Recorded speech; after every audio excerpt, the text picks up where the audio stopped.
Happy birthday to you. Happy birthday. Happy birthday. Dapat pala bumili ako ng cake. Cake ba yung ano? Ha? Cake. Hirapan makalisod si Dudong. Ay, wala pala itong ano.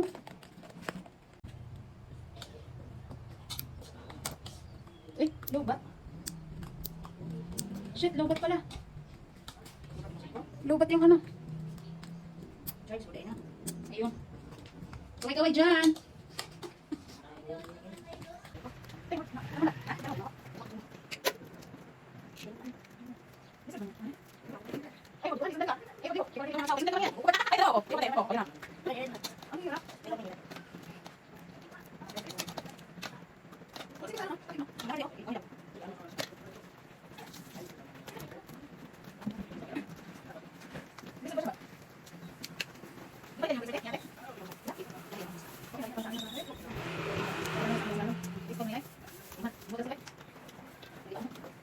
Oy!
Ay, ito. Yung sinabi mong bangka. Yan, yan.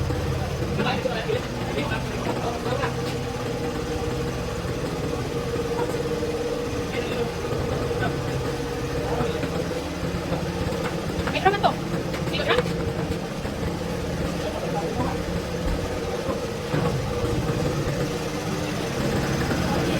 Ayan, dalawa dito.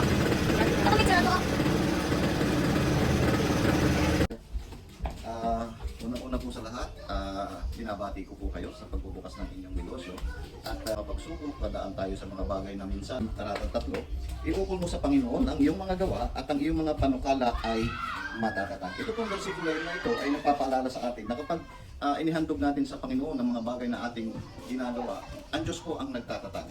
At kapag ang Diyos po ang nagtatag ng ating mga gawain, alam naman po natin na tayo po ay nakasisiguro ng kanyang pagkilos, nakasisiguro ng kanyang katapatan at ididirect po ng Panginoon lahat ng ating mga hakbang.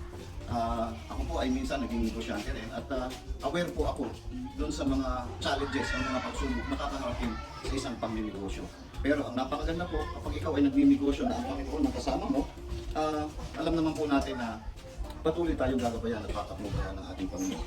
Sabi po sa atin sa awit 37, talatang 5, ihabilin mo ang iyong lakad sa Panginoon, tumiwala ka rin naman sa Kanya at Kanyang papapangyarihin. Ito po ay nagbibigay sa atin ng imbitasyon na ang patnubay ng Diyos ay nasa sa atin every time that we ask God to guide us sa ating lahat ng mga ginagawa. Katulad po ng inyong pagbibakery, hindi po minsan nawawala na magkakaproblema tayo sa tao, sa mga equipment, sa mga deliveries, kung minsan magkakaroon tayo ng problema sa pananalapi. Pero ito po yung napakaganda. Kapag tayo ay nagtiwala sa Panginoon, Sa lahat ng sulok ng lugar na ito, ang iyong kapangyarihan, ang iyong presensya, ang manunod sa kanila. Sa pamamagitan ng hands na ito, Panginoon, Lord, dalangin po namin, lahat ng gagamitin sa lugar na ito, ang naintindihan po, mas masabuto ng iyong kapangyarihan, samahan mo po sila sa katagumpayan ng negosyo na ibibigay sa kanila. At lahat, Panginoon, ng mga gagamitin nilang ito, maging instrumento ng pag-unlad sa kanilang buhay, sa kanilang pamilya, at sa kanilang mga manggagawa, Panginoon. Sapagkat ang business na ito, Panginoon, na hindi lamang para kila Sister Ellen. Ganon din po sa mga manggagawa nila. Sapagkat habang kumikita ang negosyong ito, patuloy silang magkakaroon ng hanap buhay. Patuloy silang magkakaroon ng pagkakakitaan. Kaya dalangin po namin, Panginoon, samahan mo po ang business na ito. Gabayan mo sila ng iyong banal na salita. Mas lalong higit sa lahat, pangunahan ng iyong Santong Espiritu. Lord, salamat po sa lugar na ito. Na alam namin, Panginoon, ang presensya mo ang siyang mangunguna sa kanila. Ang lahat pong ito ay hinihiling namin sa matamis na pangalan ng aming Panginoong Jesus. Amen. Amen. Congratulations po. Congratulations po. Gamay. Ang dako na, nagprito man si... Prito man siya.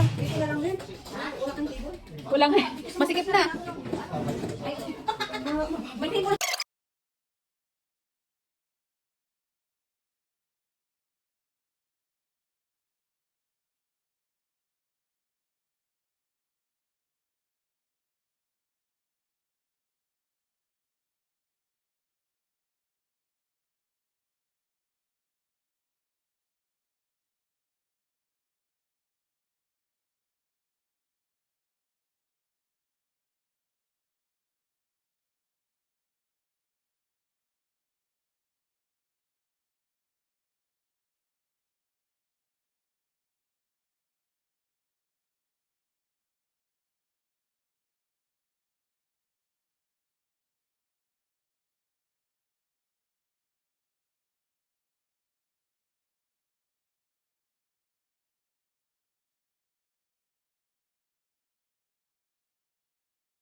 Ah. Ganyan pala siya. Galing ba? Anong tinapay ko? Anong ano to? Lungas. Oh, cookies. Lungas. Lungas pa lang. Say hi, Day. Day. Day. Lingi, Day. Hi. Ito ba nga? Sulog na nila ay. Dala na niya ang tripad ba? Ha? Okay ba na? Sunod ba siya? Nakatutok siya dito. Okay na na. Kailangan mo na. Tantox. Kaya nga, asan kaya yung tamtak? Siya sa pag ito tamik ko, Clarice. Ha? Ah, nasa kanya din rin. Este. Ipunta ka po. Diyan na katong magasan dito. Diyan yung mga Baka ba yan? Ha? Ay. Yung magasan. Wala na. Gani mo di ba ng tubig? Ayaw paglakaw na rin ha. Wala ka lang sa ilaha Daril. Pangit. Ha? Malimit kain mo. Naan na ba? Yan. Ito isa. Butangan yung tubig o. Yan, sobrang sa'yo. Butangan ka ng sako. Ah, gisalo. Luto Luto na guys. Ilawin eh. Biskuit. Cookies. Yan, cookies. Dunga. Unang kagat. Wait lang. Uy, natanggal naman di ay. Ano, guys po ah. Pagkuhan eh. Butang na natin ba? Lisa. Unang kagat. Sarap. Tita, mahihi. Sige, may katilawan eh.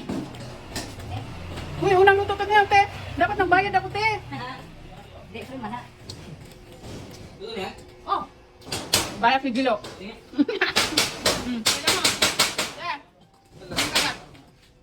Ikaw.